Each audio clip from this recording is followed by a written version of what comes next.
Audio.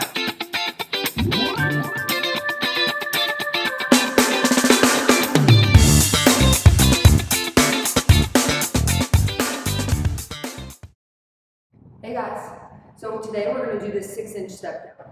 I just taught this pose to someone or this movement to someone, and she was like, wow, my foot is so sore at the end of it, or so fatigued from turning on, and that's what we're looking for.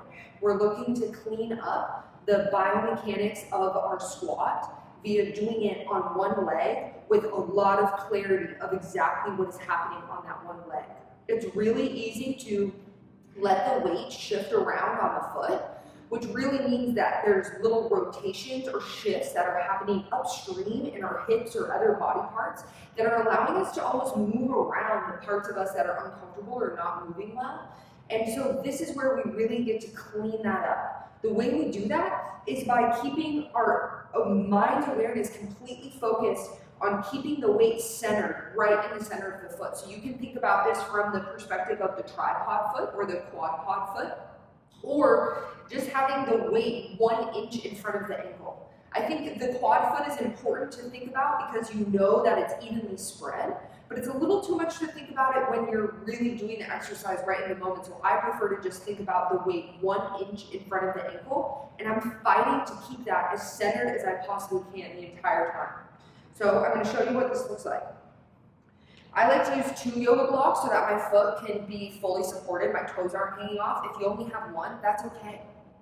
But what we're going to do is we're going to step up onto these blocks and we're going to spread the foot nice and wide, thinking about the weight being centered on the foot like we talked about. So how centered can I make that weight?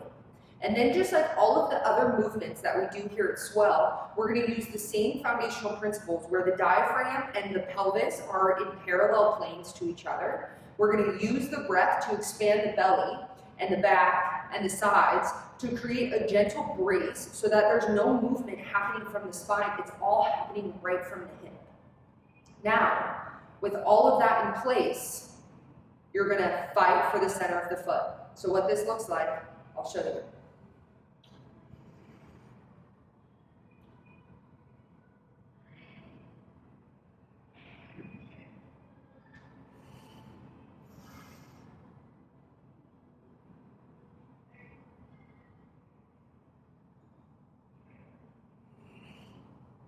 So this other leg is going to stay straight and it's coming out in front of you a little bit, but I don't want you even thinking about this leg. It's not about getting the foot to the floor. It's about how much control can you have through this other leg, your standing leg, and the control through that leg is what gently taps the heel on the ground as a byproduct, okay? It really changes the mechanics of what turns on when you're focusing on different things.